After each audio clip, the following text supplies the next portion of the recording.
Afternoon, everybody. My name is Perry Coburn.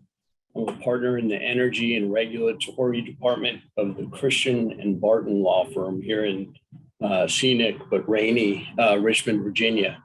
Now, a word of caution: if you've had a big lunch, you think you might sneak in a quick nap, I would urge you to think again, because, ladies and gentlemen, this is going to be a panel not to miss. It's titled Offshore Wind Development in the Southeast, Challenges and Opportunities.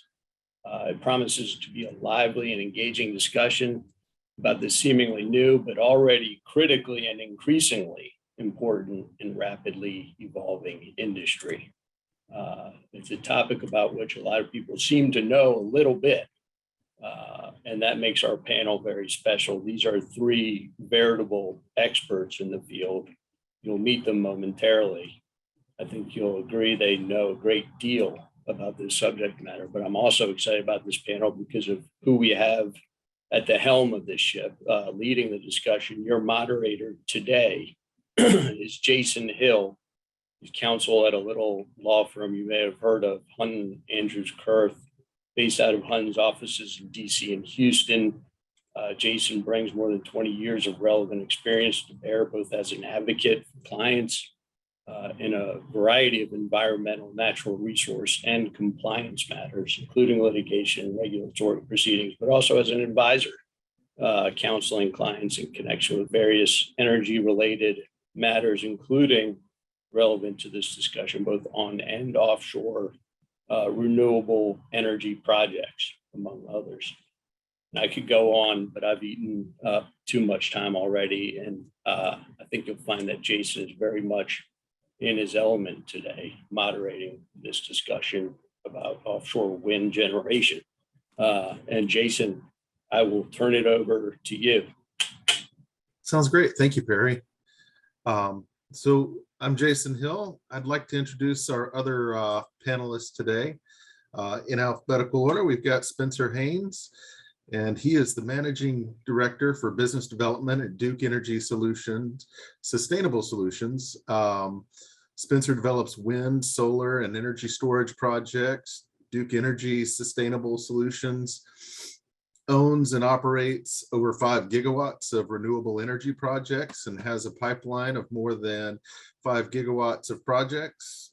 Spencer joined Duke Energy in 2008, where he helped the company develop a strategy for complying with the Renewable Energy Portfolio Standard law in North Carolina. Spencer served in various strategy, policy, and business development roles for clean energy investment in wind, solar, offshore wind, transmission, and energy storage projects.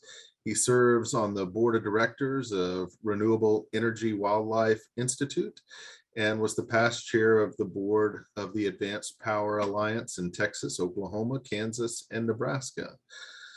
Spencer has an undergraduate degree from the University of Colorado, a JD and Master's in Environmental Law and Policy from Vermont Law School, and an MBA from Wake Forest University.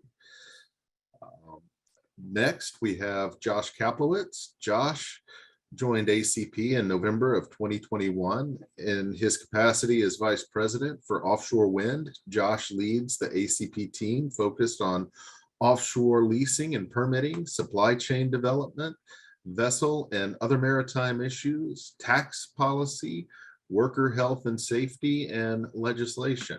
Prior to joining ACP, Josh served as commercial counsel for GE Renewable Energy's U.S.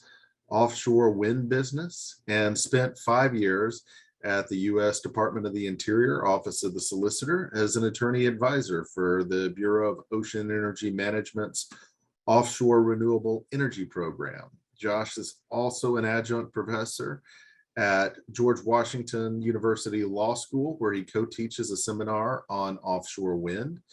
Josh earned his BA in political science from Yale University and his JD from the University of Virginia.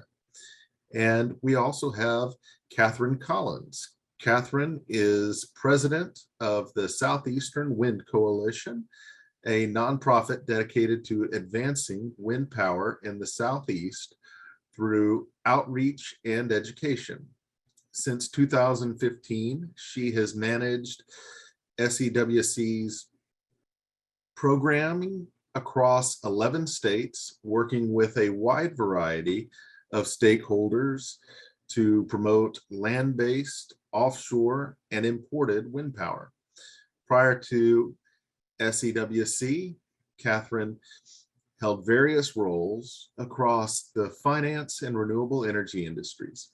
Catherine is a 2009 graduate of Duke's Fuqua School of Business and Nicholas School of the Environment, where she earned her MBA and Masters of Environmental Management. Catherine currently serves on the board of the Advanced Energy as an appointee of the North Carolina Governor, Roy Cooper. And so I'm going to share my screen with y'all as we start this, and just go over a quick background before we begin our discussion with our panelists. Share my screen here.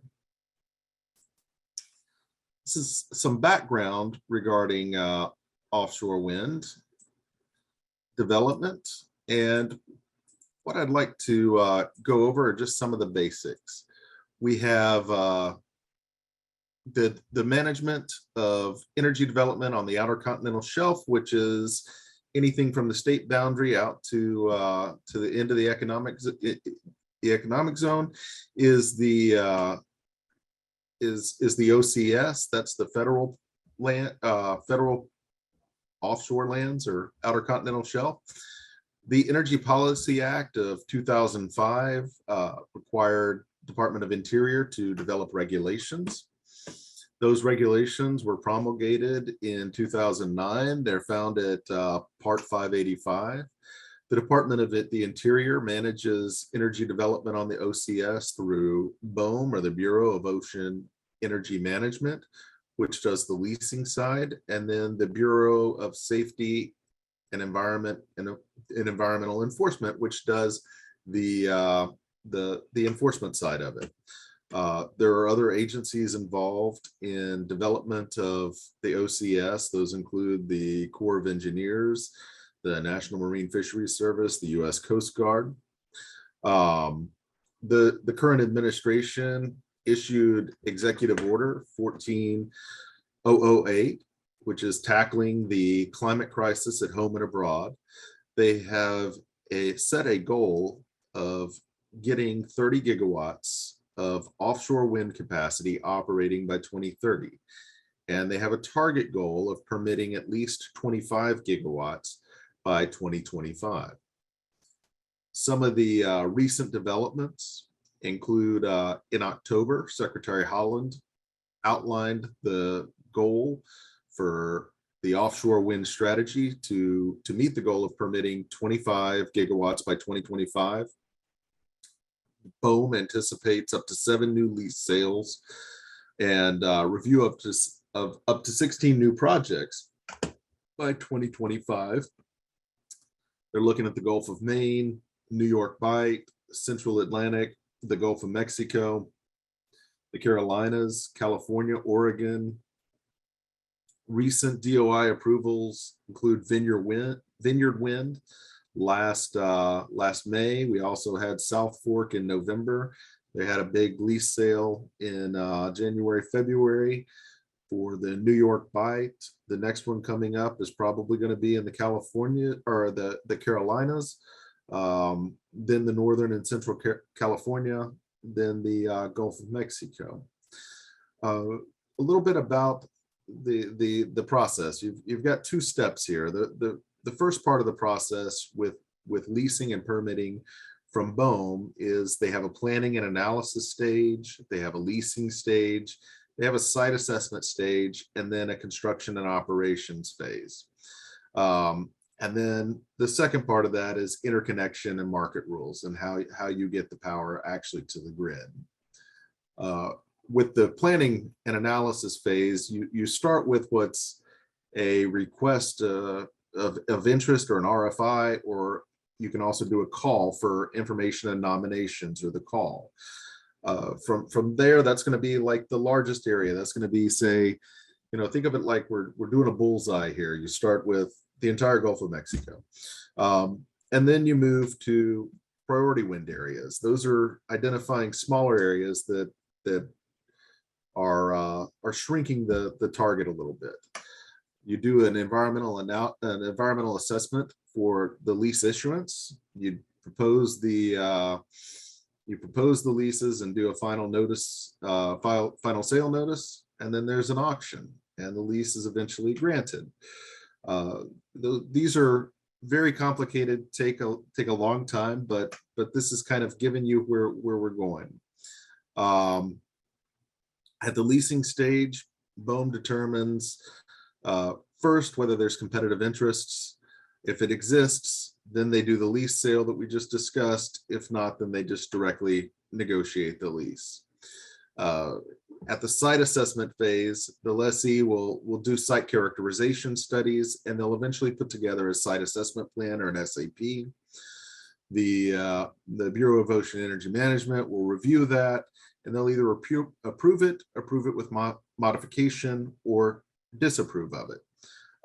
If it's approved or approved with modification, then the lessee assesses the site.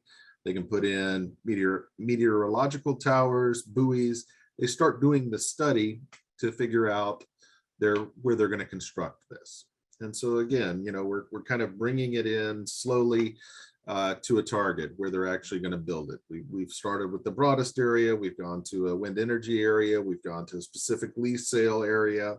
Now we're on the lease, and we're looking at the site to determine where we're actually going to put the wind farm. There could, once you get to the phase 4, construction and operation, you may do some additional site characterization studies, but eventually what you're going to put together is a COP, or a construction and operation plan. That again will go to the Department of Interior. They will look at it. They will either approve it with modification, or disapprove it, and then your wind energy facility is built. That easy, right? No. There's a lot more that goes into it than that, and we will discuss some of those things. But this leads to where BSEE, or the Bureau of Safety Environmental Enforcement, is going to come in. And BSEE leads the development of workplace safety, environmental compliance. They coordinate with BOEM. They oversee the safety, the environmental requirements for the design, fabrication, installation, operation, and then eventually the decommissioning. They promote safety of operations through regulations and safety programs. They have inspections, incident reporting, investigations, and they enforce compliance with all the safety and environmental and conservation rules and regulations. Now you've got your wind farm built. It still has to be connected somewhere. There are going to be interconnection requirements. There's independent system operators. There's regional transmission organizations, utilities, interconnection requests, interconnection agreements. Some of the important considerations are that there are limited points of interconnection for offshore wind. There's competition for access to those points. You've got certain system upgrades that are necessary. You've got open access issues. You've got configuration issues. And so let's jump. I think I'm done sharing my screen. Let's jump to the discussion with our panelists. I'll go ahead and open it up with just kind of a broad question, and y'all can kind of jump in. If no one jumps in, then I'll call on someone. But what are some of the unique challenges for developing offshore wind facilities? That's an easy one, right? Jason, I'm happy to jump in there. I'd put it into kind of 4 buckets. There's the leasing and permitting challenges, the supply chain challenges, the transmission challenges, and then perhaps related to leasing and permitting primarily is litigation and the risk thereof. I'd say the big issue with leasing and permitting is that it's just an incredibly complex process. I think your presentation made that abundantly clear. And you know, even if you just had the BOEM process, there'd be a lot of moving parts. But the fact that you are that BOEM is consulting with a veritable alphabet soup of other federal agencies, just federal alone, adds an extra layer of complexity. And then you add on top of that the fact that there are these other independent approvals. Now they all get kind of mashed together into a record of decision, but they are done independently by independent agencies. The Army Corps has the Rivers and Harbors, Section 10 of the Rivers and Harbors Act and Section 404 of the Clean Water Act to contend with. There's a Marine Mammal Protection Act. There's a Coast Guard authorization. You know, it's just a lot gets kind of put into it. And then you also have state and local approvals. BOEM's jurisdiction ends at the 3 mile line. The last 3 miles of cable and then all the onshore infrastructure is very much subject to state and local permitting requirements. So, you know, BOEM has a kind of a keeping the trains running on time role that's supplemented by the Federal Permitting Improvement Steering Council.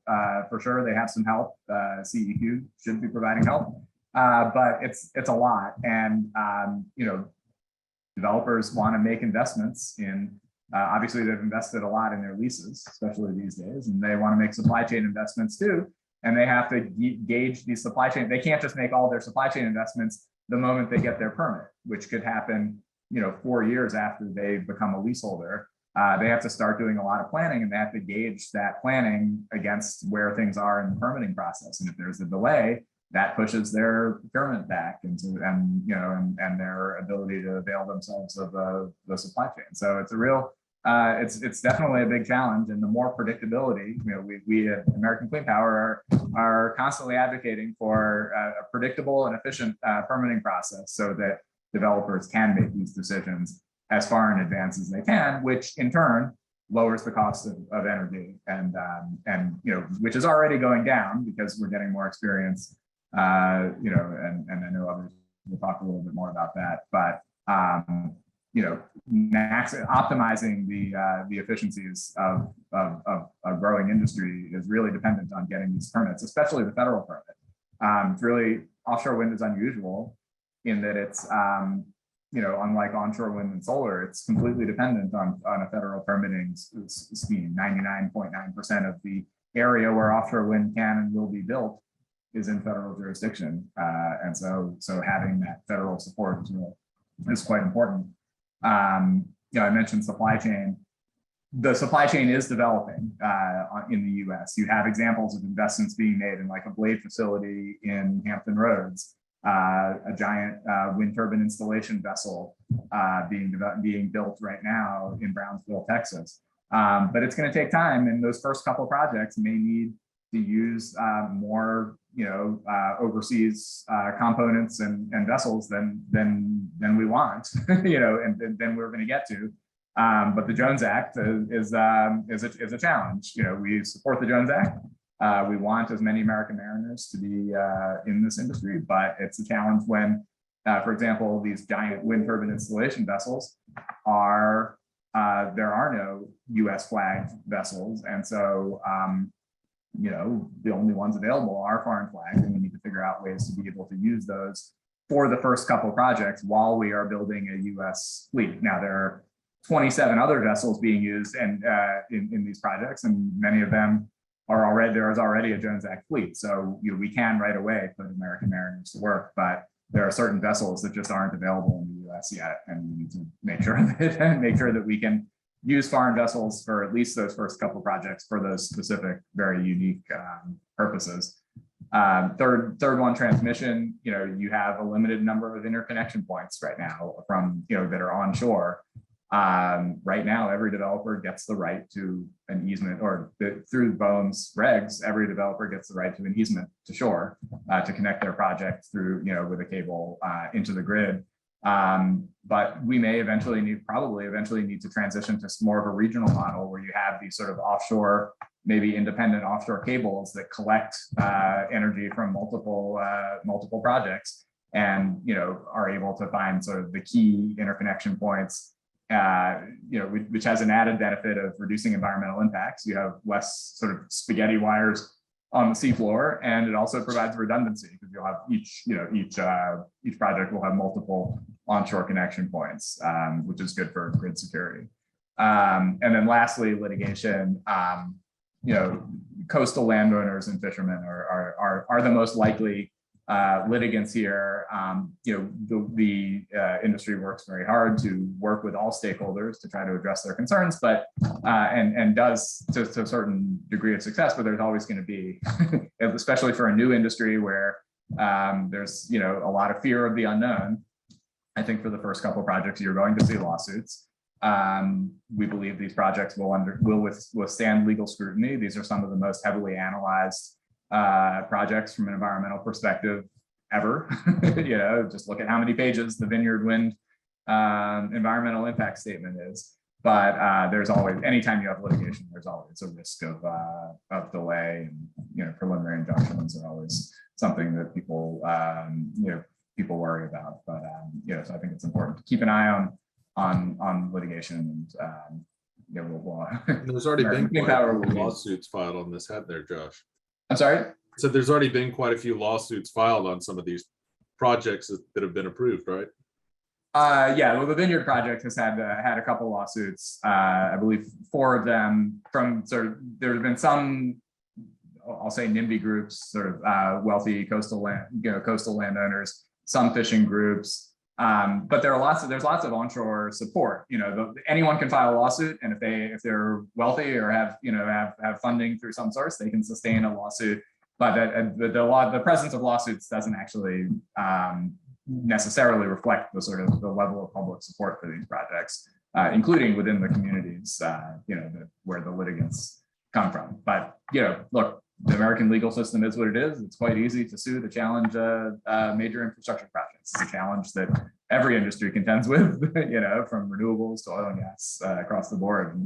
And so you just have to be ready for them, and hire good lawyers to defend you, and make sure that BOEM has a good and the other agencies have a good administrative record, developed over their permitting. So that's my longish answer. And there's also political shifts too, right, Josh? Yeah, no, that's a great point. I mean, it's really important to have consistency. I mentioned before, it's kind of implicit in my comment earlier about the need, the sort of uniqueness of the federal landlord, is that you need consistent federal policy, and to not have wild pendulum swings from administration to administration. So we're working hard to make sure that everyone across the aisle sees the benefits that offshore wind brings, particularly onshore infrastructure and supply chains and jobs and jobs. But yeah, it really is. This industry really is a win-win in that respect.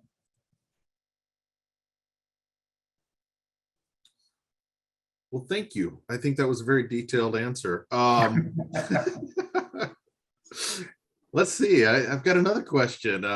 What is the current state of offshore wind development in the Southeast?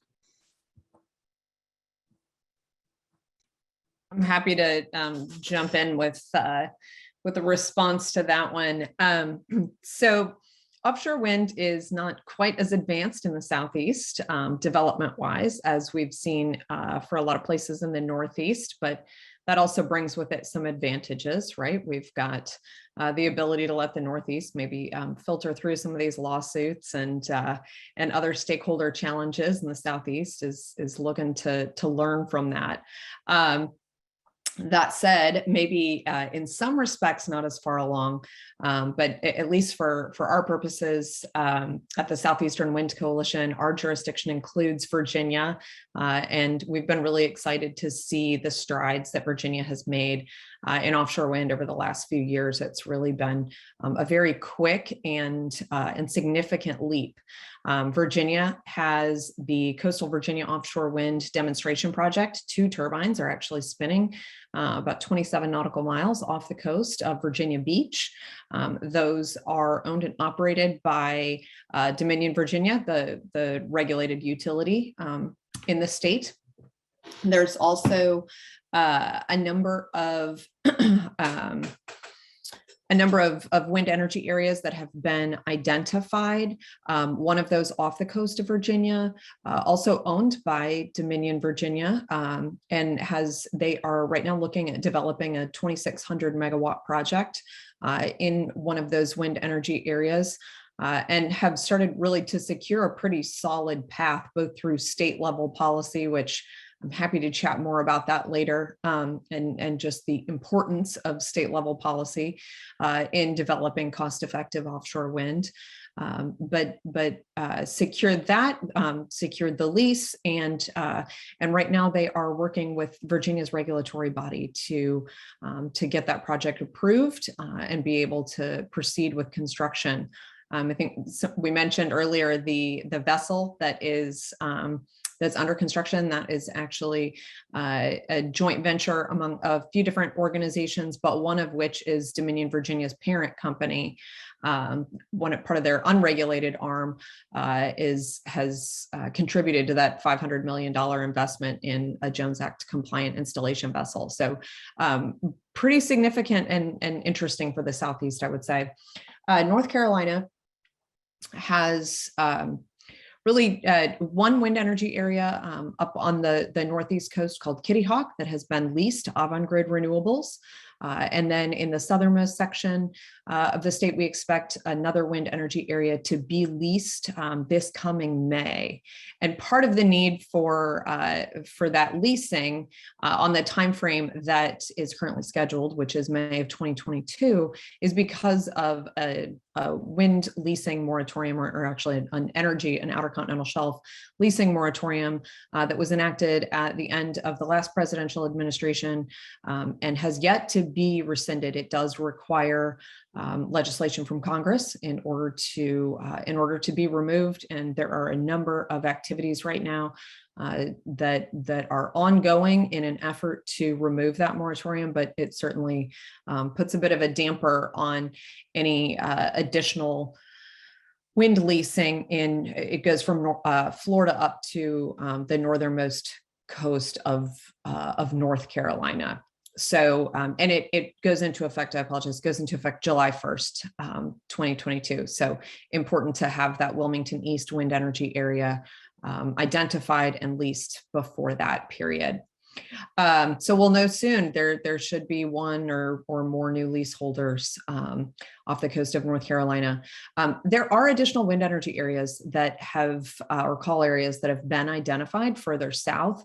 Not quite the same emphasis as or timeline, I should say, as we've seen from North Carolina and Virginia. And that is largely, again, driven by state interest and state policy. You'll hear that a lot today. Those things are extremely important in creating that certainty, that level of business certainty that Josh mentioned.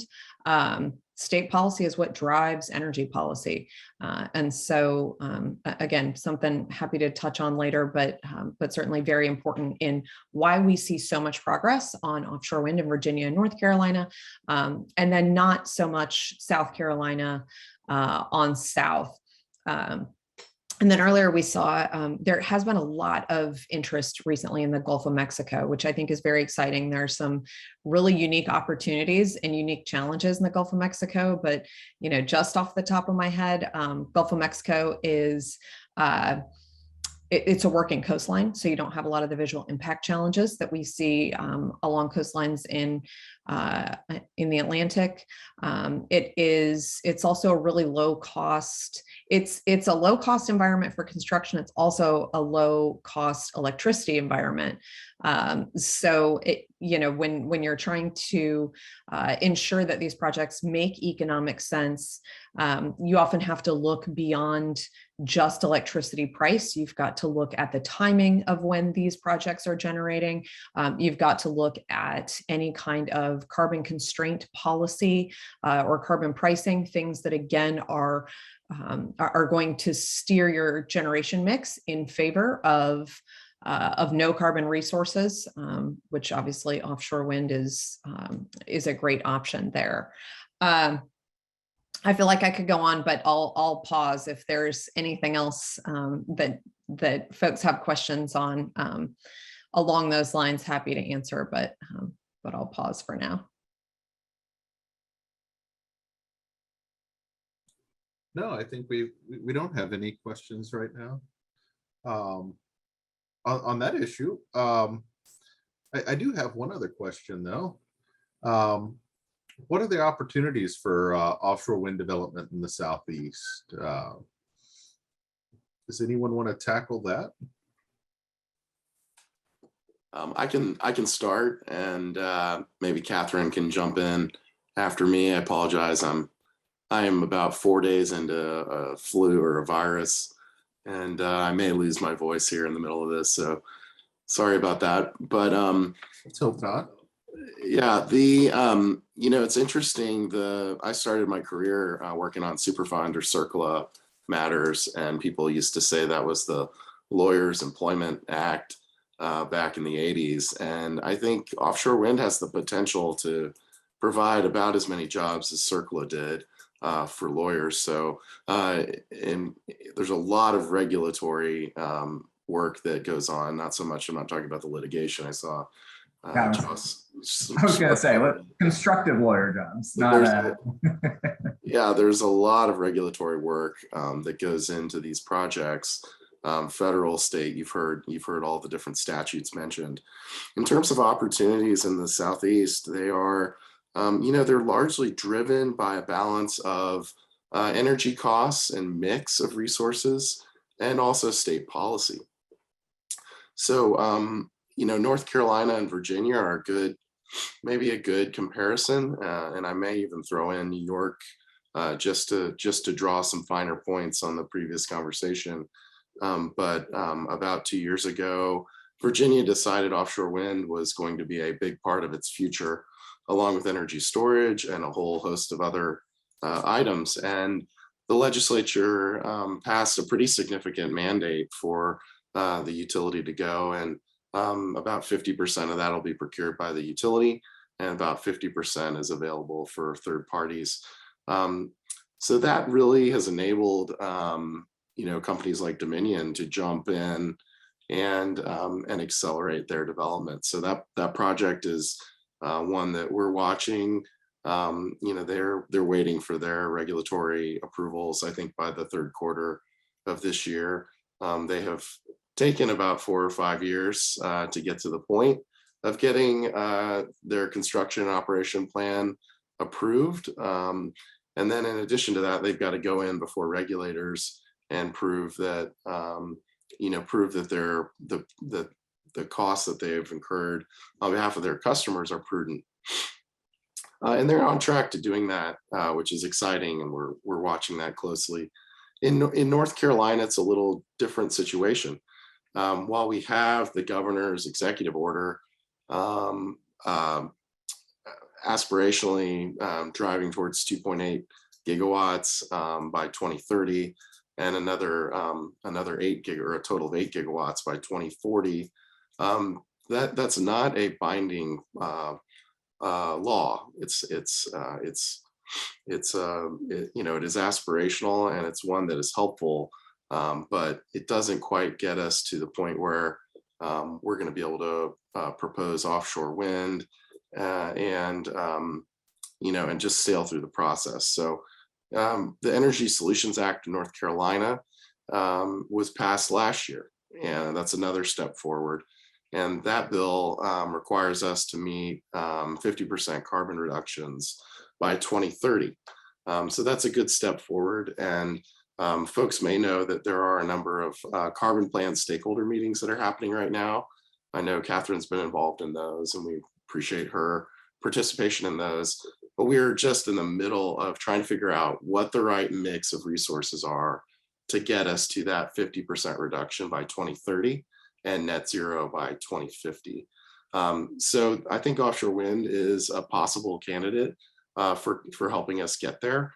And, we're right in the middle of that analysis, and we'll see what's in our carbon plan here in a couple of months. Thank you. The last point I'll make real quick, and then we can move on, is that, and I started to talk about the policy drivers. The policy drivers are pretty significant. So even after you get through the 5 to 7 years of permitting, you still have to come up with a contracting mechanism. And, New England and the Northeast, the North Atlantic has years of a head start on North Carolina and South Carolina and other states. That's not to say we couldn't catch up, but, just for example, between North Carolina, before New York and New Jersey, there's almost 16,000 megawatts of potential demand from their state policies. So it's not surprising if folks followed the New York Bight auction. It's not surprising that those projects garnered, record pricing, because almost certainly all of those projects will end up with power offtake to help those states meet their state goals. So that's another distinction. It's an important one for folks to recognize as we're looking at the Southeast versus the Mid-Atlantic versus New England.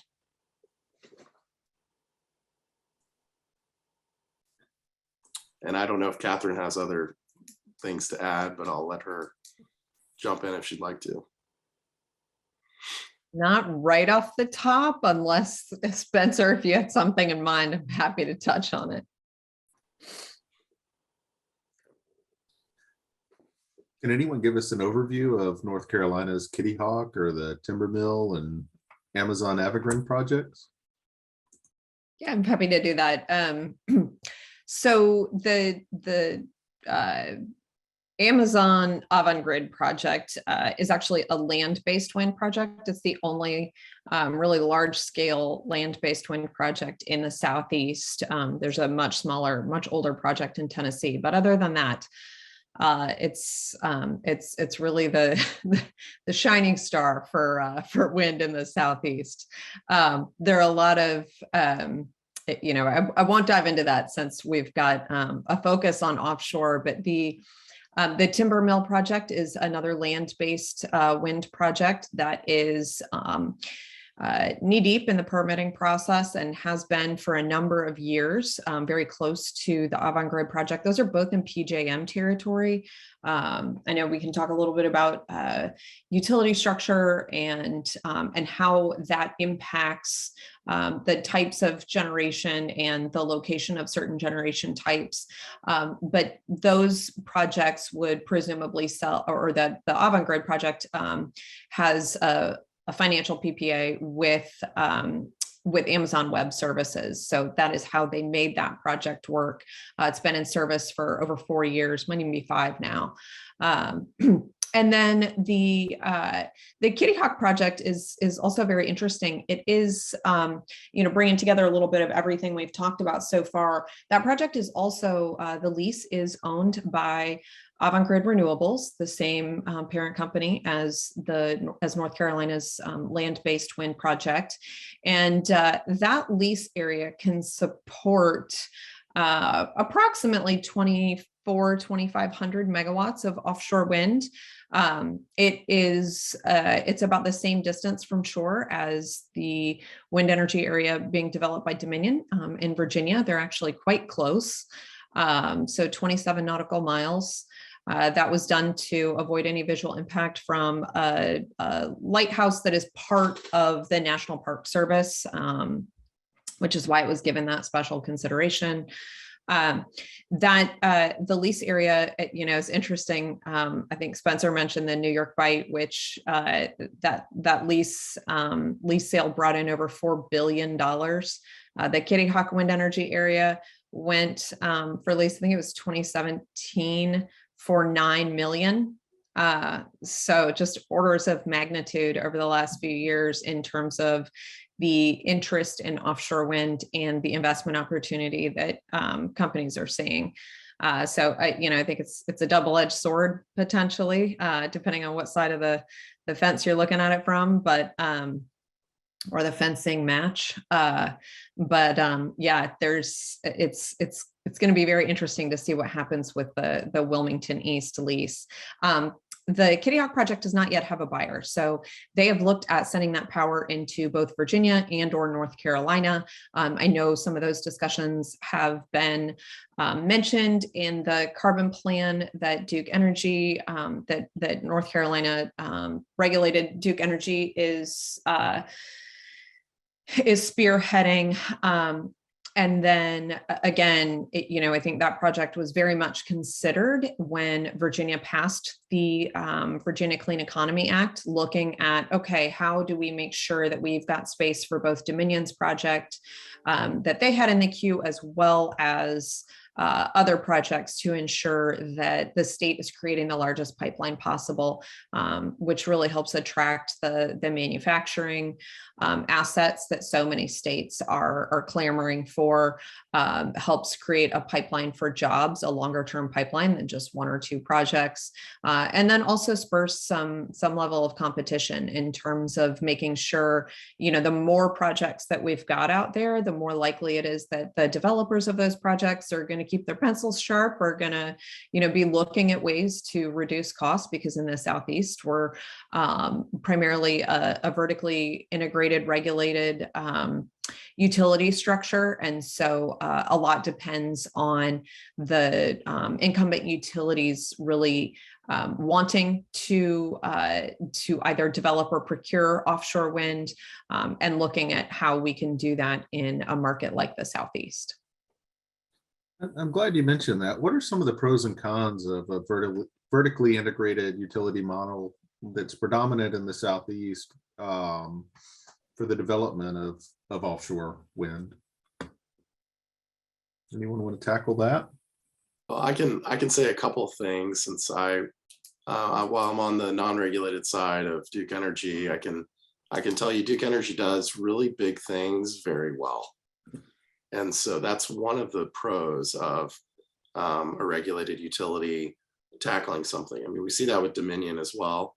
And you also see some other utilities starting to get into offshore wind in the mid-Atlantic. So that's a pro. I think there's also the ease of having one firm develop both the generation and the transmission. That's a pretty unique feature that potentially has a lot of challenges as well. In North Carolina, we don't have huge load centers on the coast. So we don't have significant transmission infrastructure on the coast. So that's maybe on the con side of the equation. There would need to be probably significant amounts of transmission built in order to bring those electrons in from offshore wind and then throughout other parts of the state. I think on the con side, I think we are always trying to balance the interests of our customers with the interests of the legislature and our communities that we do business with and we operate in. And so there is a balance of making sure that whatever type of project we develop, that we adequately consider the stakeholder concerns. I know viewshed has been an issue that we've heard about for offshore wind. And I think Catherine's organization has done an excellent job of trying to show some of those coastal communities what an offshore wind turbine would look like 16 nautical miles away, nearly 18 and a half miles off the coast. But there's an education part of all of this. And clean energy, as I think I've heard a lot of our executives say are filled with a lot of challenging opportunities that we're going to have pros and cons for just about every resource that we consider on our path to net zero.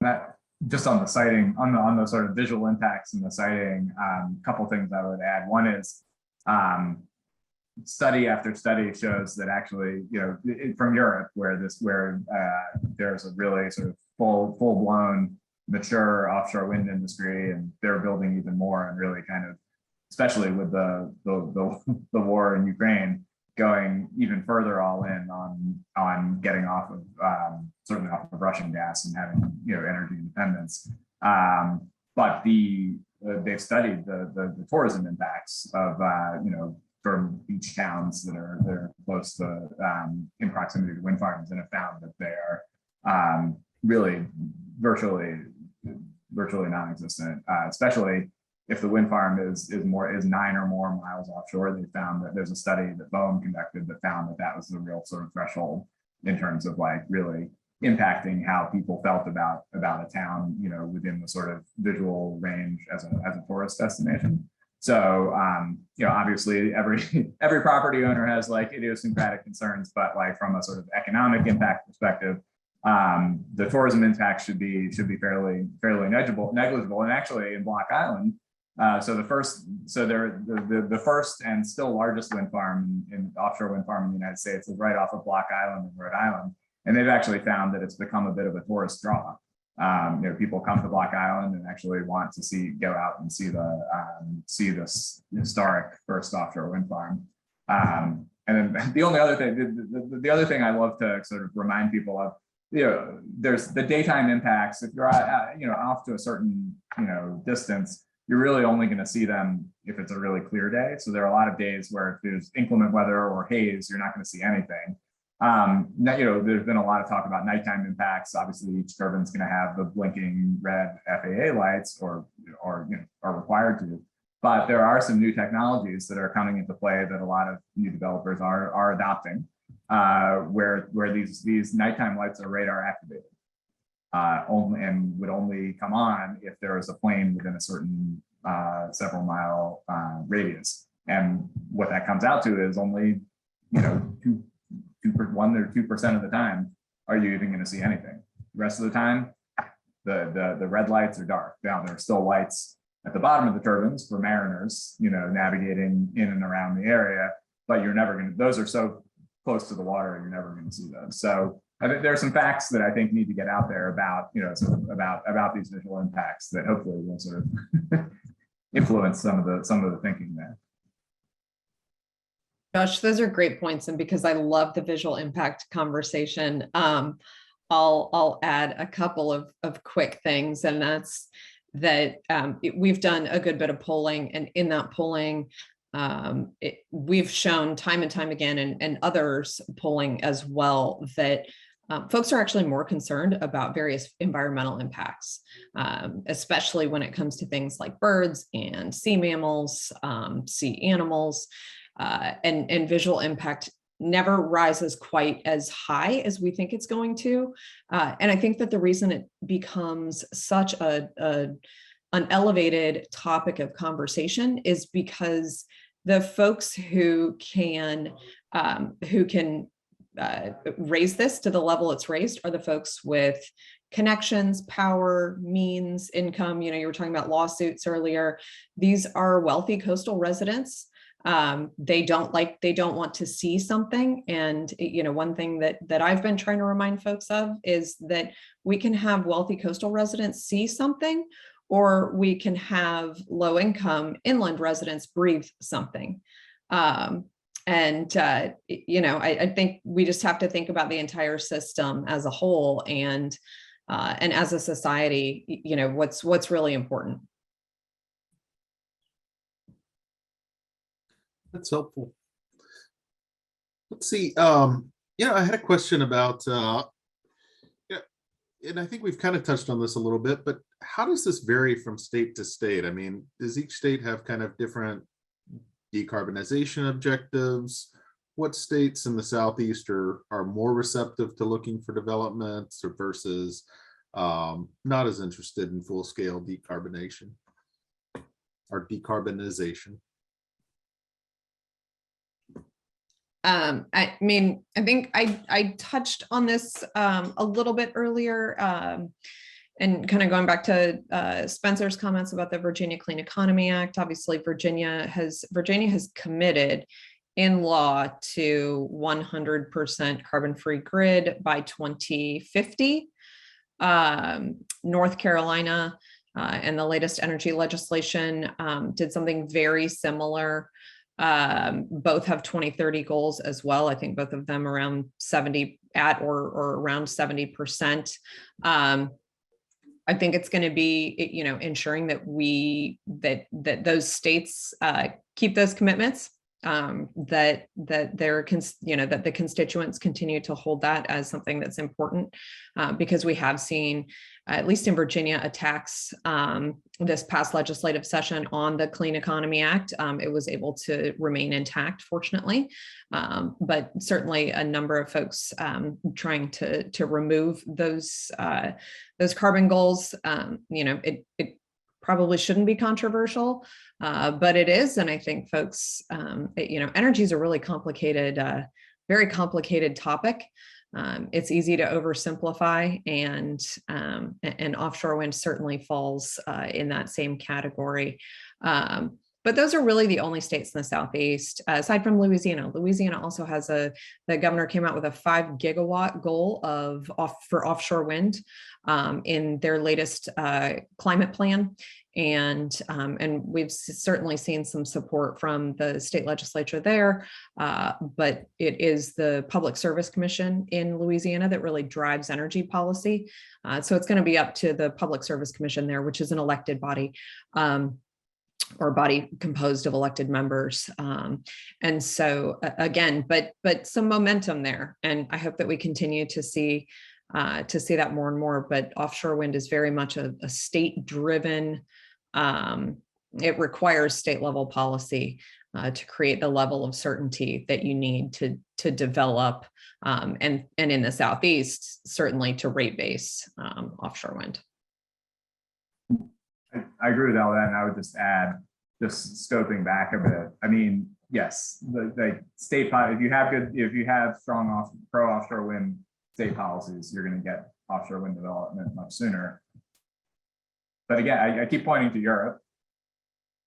In Europe, because they started with these policies that, you know, these incentives to start building offshore wind. They built a supply chain, got the economies of scale, got the costs down, and they're starting to have competitive bids that are subsidy free. Already, this has been going on for several years in Europe now.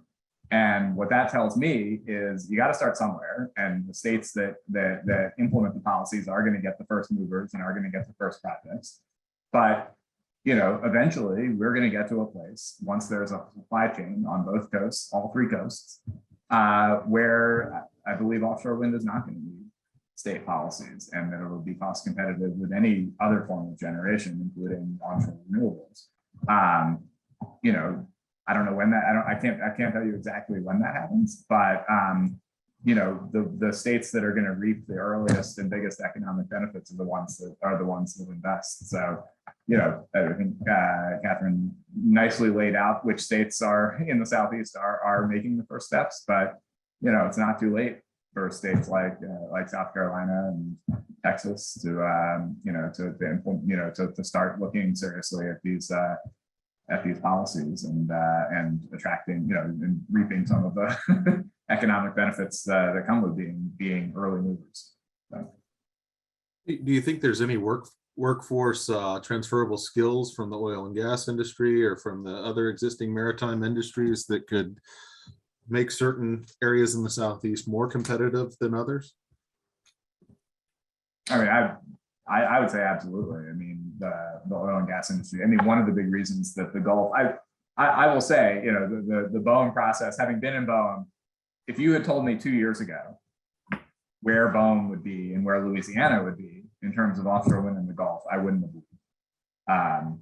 But I think the reason that it's moved so quickly is because of the existing onshore infrastructure and the job opportunities. And I think it's because people see, okay, offshore oil and gas, it's still going to be around, but it's not growing at the same rate. And if you're looking to transition your skills to an industry that is growing and where there are going to be more job opportunities, offshore wind is the natural fit. I mean, you're working in a marine environment.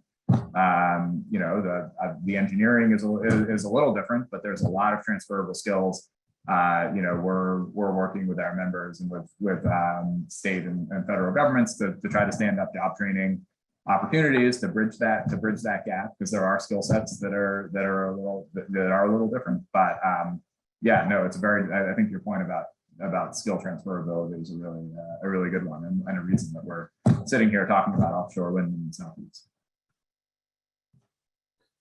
What are the, let's get to the fun stuff. What are the most significant barriers to development of offshore wind in the Southeast?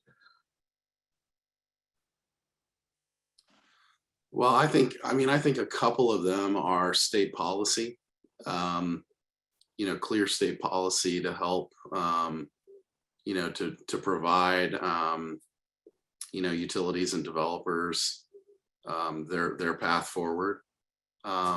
Transmission I mentioned earlier is also another challenge.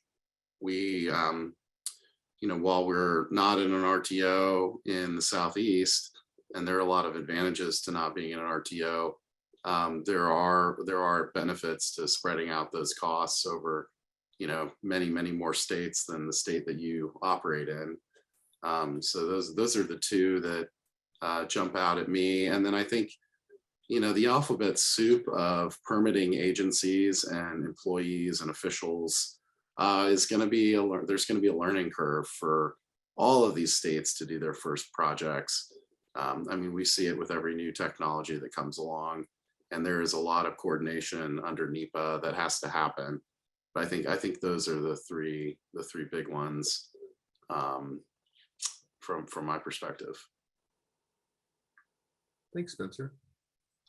The other one I would add, and this is probably a plug for folks to go to ACP's website, but a big factor in whether or not offshore wind continues to creep down the coast, into North Carolina and maybe South Carolina, is how cost effective this resource can be developed for. And there's a great tool on ACP's website about all the supply chain manufacturing that is starting to set up. And what that means is that instead of shipping nacelles or blades or towers from Europe, those can be made here in the United States, creating good paying jobs here in the US. And as that starts to happen over the next few years, we should start to see some of the prices for offshore wind go down considerably, I would think. The only thing I would add is, one reason you have to acknowledge that the Southeast has lagged, other than the state policies, is if you look at a wind map, NREL, the National Renewable Energy Labs, has like a map of the wind speeds offshore and onshore. And it is true that the further south you go in the Atlantic, the slower the wind speeds, and the speed of wind is that's the resource that you're harnessing, and it dictates a lot of the economics of projects. And in the Gulf, the wind speeds definitely get faster as you go west towards the coast, towards the Texas coast. That said, so I think that's a reason why it's lagged up to this point. That said, you look at the speed of technology development, and we haven't talked about this, but the size of wind turbines offshore has increased. I don't know if it's, I haven't graphed it to necessarily say it's exponential, but it's kind of ridiculous. Like the first project proposed in the United States up in Massachusetts back in 2010-ish, 2009, 2010, was proposed to use 3.6 megawatt turbines. Now that is today the one of the highest sort of turbine sizes for capacity for onshore. Offshore, the market standard now is in the 12 to 14 megawatt range in terms of what's commercially available today. So we're already talking like a fourfold increase in capacity for each wind turbine. And it's only going up. I mean, GE just announced a turbine that has a baseline of 15 megawatts and can be and presumably will be able to be powered up to 17, maybe even 18 megawatts. This is public. This doesn't have to do with this is not secret information from my time at GE, but it's, and Vestas and Siemens, those are the three competitors. They're in a furious race to leapfrog each other for who can have the most powerful turbine. And the more powerful the turbine, the more energy you can get out of each acre of the outer continental shelf, and you can even reduce impacts, environmental impacts, by just needing fewer positions each turbine position does to serve the seabed. And so there are benefits to this technology development, but but to my original point, it opens up the outer continental shelf to more to more areas that maybe previously weren't as profitable. Yeah, and I'll piggyback on cost, because I do think that cost and the cost implications are extremely important in the Southeast. We've got a lower cost of electricity. I mentioned that earlier when I was talking about Louisiana. So because our electricity costs on a per kilowatt hour basis are lower in the Southeast compared to places like the Northeast, it also means that we've got to think more heavily about the cost impacts that new generating sources are going to have on rates. And then with that really is only one component of cost. And one of the things that the Southeastern Wind Coalition has done fairly recently, actually, I think this year, we published a cost benefit analysis it's specifically for the state of North Carolina. But what it does is it looks at, compared to, we know that we're going to pay some kind of cost premium, at least right now, for offshore wind compared to avoided cost, which right now is built on things like solar. Solar is certainly a least cost resource in the Southeast. And so looking at, okay, if we're going to pay a cost premium for offshore wind, why would one be willing to do that? One is time of use, the time that these projects that offshore wind is generating. It generates at peak times of electricity need or load. And then the other thing is we've been talking about supply chain and the economic development benefits, and that cannot be overlooked. We looked at a hypothetical 2.8 gigawatt project, and the net benefits to a state that is able to attract just some of the supply chain for a project like that are in the $3.5 to $4.5 billion range. So significant economic development benefits. That's why we see states like New York investing $500 million in just one port, or why we see Virginia going after. Virginia just was the recipient of a $20 million federal grant to upgrade ports specifically for the offshore wind industry. I mean, and those things just continue to compound in a good way on each other as we've seen more and more investments being made in this industry. And it's because on the other side of those investments are these incredible economic development opportunities that just don't exist right now from other industries. Very interesting. Thank you. Another question I kind of had, and it was just going to touch on, do any of y'all have thoughts or ideas or experience with the mitigation of critical habitats, particularly like the North Atlantic right whale or things like that kind of impact on some of these projects?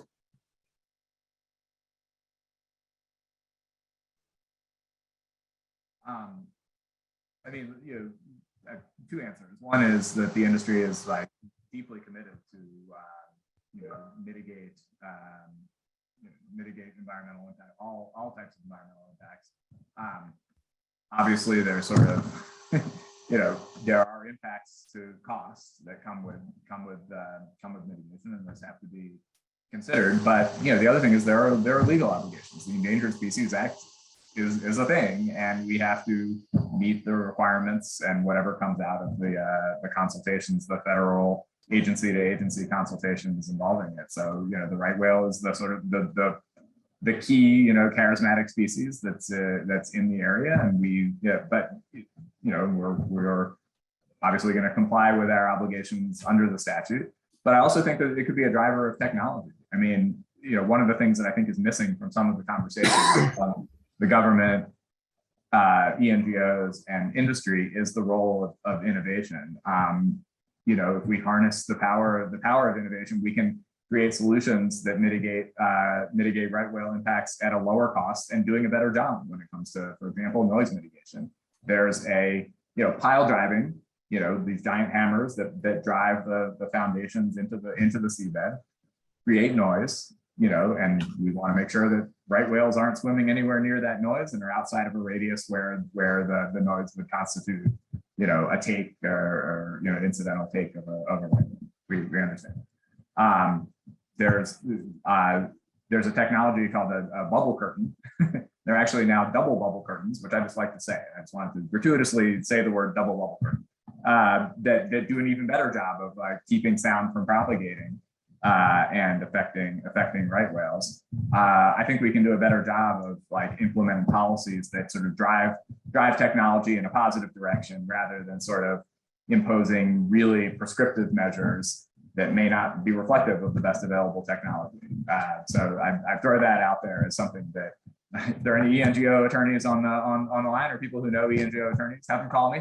I want to talk about ideas for how we can sort of meet in the middle and achieve the objectives without jeopardizing the sort of viability of projects. Thanks. We've got about 6 minutes left. I wanted to see if we had any questions from the audience. We've got a question in the chat right now. It says, does the sheer timeline of offshore wind development impact its viability for bidding into capacity RFPs that regulated utilities are putting out? Yes. I mean, I think, the capital that is required to deploy, to move one of these projects from a lease to the site assessment plan through the construction and operation plan. I mean, you haven't even started construction yet, and you're at least 5 years, maybe 7 years in. So, this is an industry that takes patience, but it also takes a lot of capital. And so, we see a lot of companies from Europe coming to the United States because they want to deploy their capital and they're comfortable with those risks. But I think it is a risk, and the longer that capital is out without a good return for shareholders, it's a challenge. And it also means that costs will probably get pushed up the longer these projects go. So I don't have a good solution for how to trim the timeline for all the permitting, but we've got to incrementally build on what's been done before, or these projects are going to take too long and they'll be too expensive.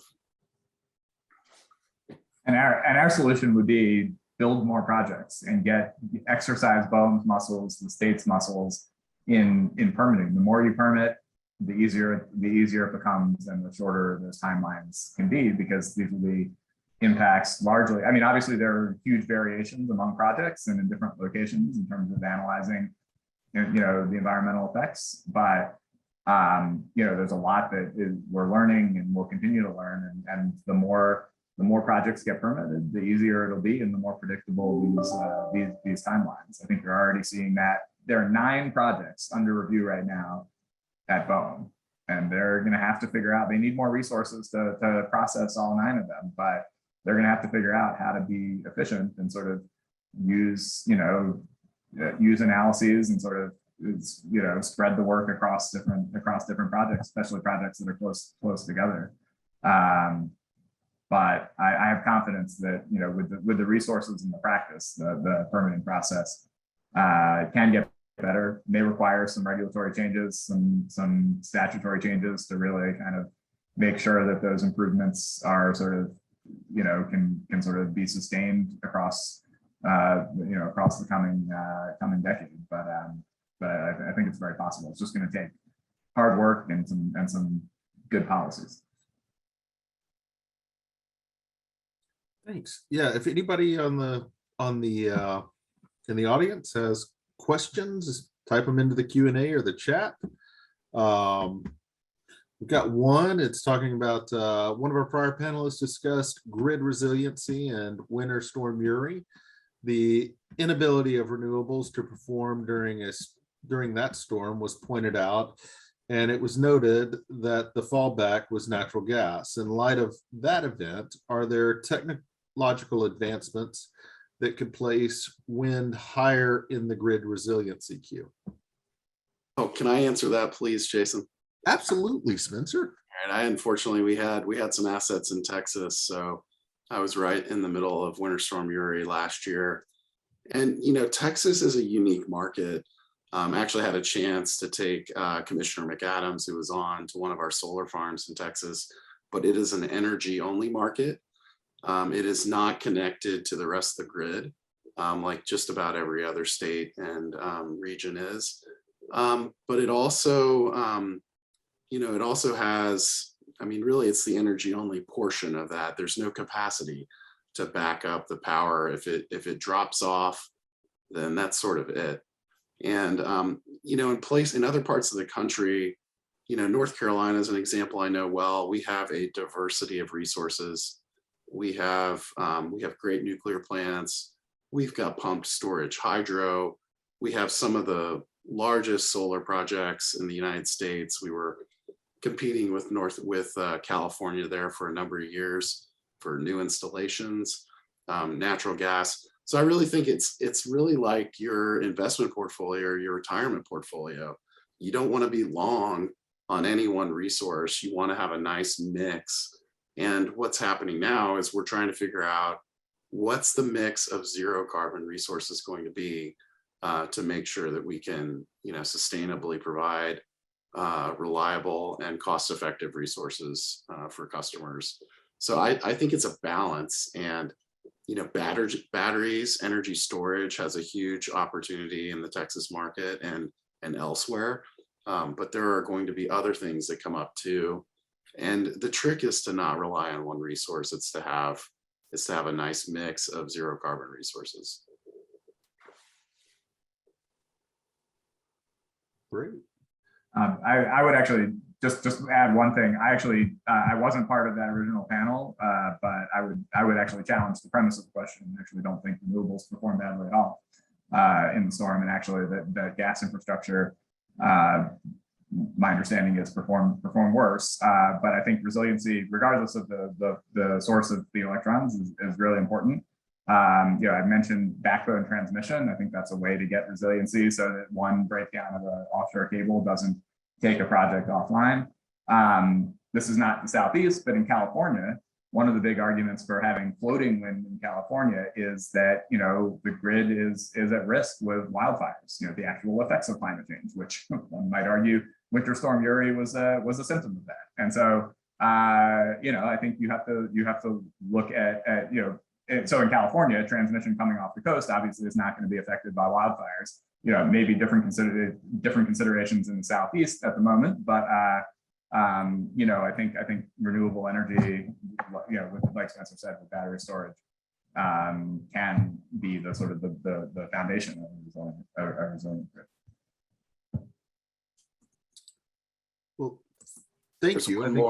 There's one more acronym for the lawyers in the group, and it's ZELFRs, which is zero emitting load following resource. It's a resource that really could be a battery, it could be some other zero emitting resource, but it's one that's able to follow load pretty carefully. A battery is a good example of that, but that's a term that we think about a lot at Duke Energy. And as we look at new technologies that are coming on board, there are going to be additional ZELFRs that will help us provide that zero emitting load following resource.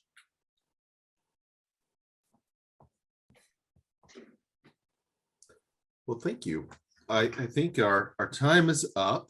I appreciate everyone's participation. Are there any parting thoughts that we should that we should get out there in the next minute or so? With that, I think we'll turn it back over to Michael. Are you who we're handing this off to? Yep. Thank you, Jason, and thank you all for a very informative and interesting panel concerning offshore wind development.